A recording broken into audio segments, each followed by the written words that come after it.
Hola a todos e a todas. Antes de máis, agradecer aos comités por facer un debate que infelizmente non é demasiado común, este tipo de debates públicos. No fundo, Pilar e eu non estamos moi lonxe, entón vai ser un pseudo debate, mas vamos disimular como que estamos moi lonxe, mas realmente estamos bastante perto. Son 4 horas da tarde, acabades de comer, entón eu tentarei que non fiquedes dormidos, ok? Entón, por iso fixe un PowerPoint con esa idea. Entón, vamos comezar por aquilo que non interesa, aquilo de que non vou falar.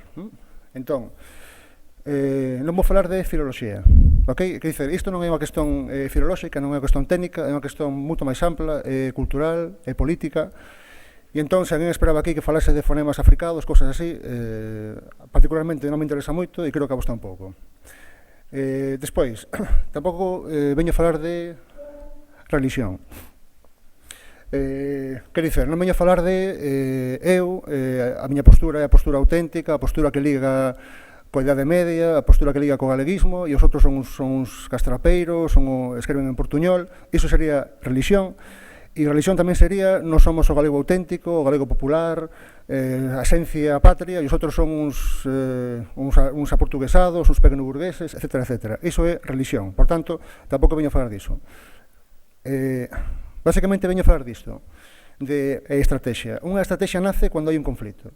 E entón, o conflito qual é? O conflito é que a lingua que eu estou a falar agora, que é a mesma lingua que fala Pilar García Negro, e a mesma lingua que fala Rafa, e a mesma lingua que falades os que estades aquí, está a ser sustituída polo castellano.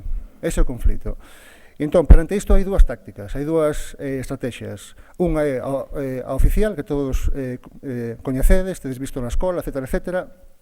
E outra é a que eu vou defender hoxe, ok? Luso brasileira, renteazonista, ten varios nomes.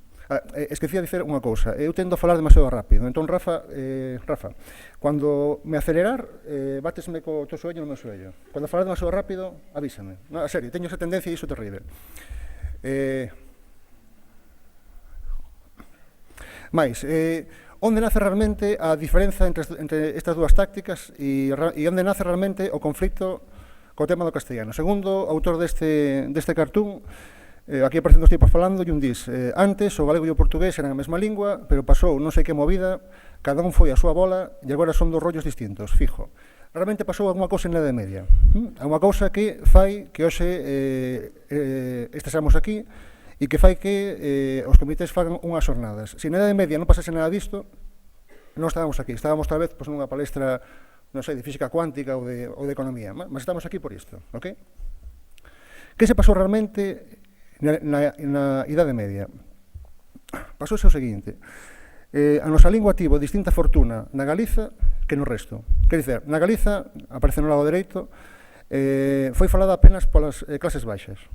En cuanto no Brasil e en Portugal, a nosa lingua tivo éxito. Quer dizer, é a lingua falada por todas as clases sociais, e a lingua que se usa para todo, úsase para escrever, para un ensayo, para a política, cando vas a un notario, úsase para todo. Esa realmente é, digamos, a diferenza entre Portugal, Brasil e a Galiza. Ok? Entón, digamos que tivemos menos sorte do que eles. E esta é a fonte de todo o problema e de toda a cuestión. Bon, isto que se pasou na Idade Media tivo 3 consecuencias, como 3 rupturas. Primeira, a nosa lingua na Galiza ten un valor periférico, quer dizer, cando un de nós vai até un notario, é moito probable que o notario fale en castellano, é moito probable que se pedimos que nos fale en galego teñen unha reacción negativa, até un pouco chulesca, e é moi probable que fiquemos un bocado enfadados co tema. A nosa lingua na Galiza é periférica, esencialmente, quer dizer, tú vas a Portugal, vas a un notario e non tes ningún problema. Na Galiza vas a un notario e tes problemas.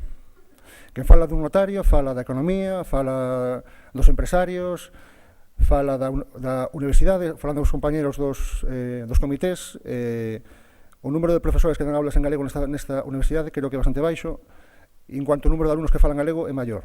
Iso é porque ten unha función periférica. Bon, isto na escola aprendémolo, non é nada novo. Outra cosa que aprendemos na escola é que a nosa lingua está castellanizada. Isto tamén se ensina na escola. Eu depois vou tentar mostrar que está moito máis do que nos pensamos. Mas, bon, isto é algo tamén que máis ou menos todos e todas sabemos. E unha cosa que lle damos menos importancia é o tema da identidade. A nosa lingua, tal como se ensina nas escolas, fócase como unha variedade que só existe en España. Vamos despois ver isto con máis calma, mas o que nos ensinan nas escolas é que se fala galego na Galiza, se fala galego nunha parte de Asturias, nunha parte de León, mesmo en 3 pequenos sitios de Extremadura, mas que se llego en Chaves ou en Castro Laboreiro, que está aquí ao lado, non se fala.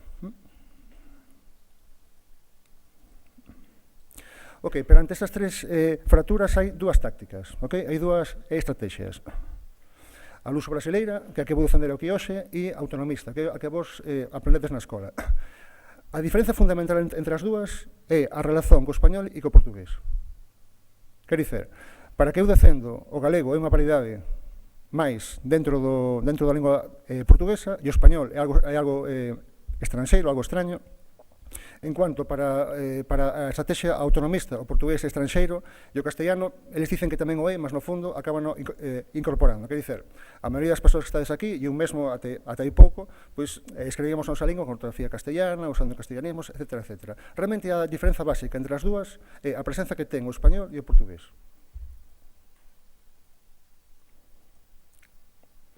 Ok, vamos comezar polo tema da forma, o tema da castellanización. Entón, que implicou esa ruptura que houve na Idade Media. Isto que vedes aquí é un texto do ano 1864, ok? Está a falar un cura, un padre e un fregués, ok? E entón, o cura dis, ¿cuánto tiempo hace que se confesó usted? E responde probablemente un campesino, un mariñeiro, se foi aló na cima do Nadal. O confesor pregunta, ¿qué es eso de aló e Nadal? Explíquese usted de outra maneira, porque si no estamos perdendo el tiempo. E responde o fregués, digo, señor, que vin a confesión no mes de Navidad. Que se pasou aquí? Temos unha persoa que fala unha lingua periférica e unha persoa que fala unha lingua central. E entón, hai un problema de comunicación. Quen cede? O que fala a lingua periférica. Quer dizer, o fregués ten que renunciar a aló e a Nadal. Okay? Isto que acontece aquí, acontece desde hai varios séculos e acontece todos os días. Por exemplo, vamos a unha peixería e queremos comprar lulas. Chegamos ali e podemos ter a dúbida de, e como pedimos isto? Sabemos que se pedimos lulas vamos ter que explicar o que son as lulas, o cual é un pouco aborrecido. Entón, pensamos, esa pode ser unha posibilidade, vou pedir lulas na mesma. Outra posibilidade é, como non me vai entender, vou pedir calamares, é outra posibilidade. Outra posibilidade qual é? Como non me vai entender, vou apañar o dedo e vou marcar o que quero pedir. É outra posibilidade. Que máis posibilidades hai? E outra posibilidade é pedir chipiróns. Non é mesmo que lulas, mas sabe máis ou menos parecido.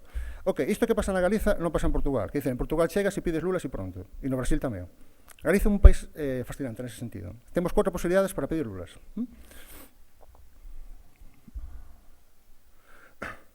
Palabras como esta realmente entran porque as palabras xenuínas eran demasiado diferentes do castellano. Xeonllo ou xoello, segunda feira, aboa, estrada ou invexa.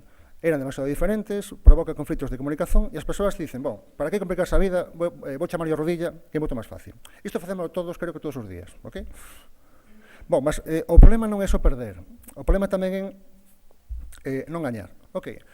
Estas palabras que aparecen aquí, coche, bolígrafo, tumbona, gafas, piso piloto, folga, balonmán, parella de feito, vía libre e guire, son tan castellanas como rodilla ou carretera. Igual. En Portugal teñen formas xenuínas. Carro para coche, caneta, que deriva de cano, espreguizadeira, de espreguizar, óculos, andar modelo, greve, andebol, unión de facto, día de folga e camone. Entón, o tema non é só perder palabras, é que non gañamos niñuma. Okay? Todas as palabras que entran na Galiza a partir da Idade Media entran a través do castellano. E, é algo que aceitamos con naturalidade, pois. Mesmo podíamos marcar unha especie de variável tempo-forma. Explico.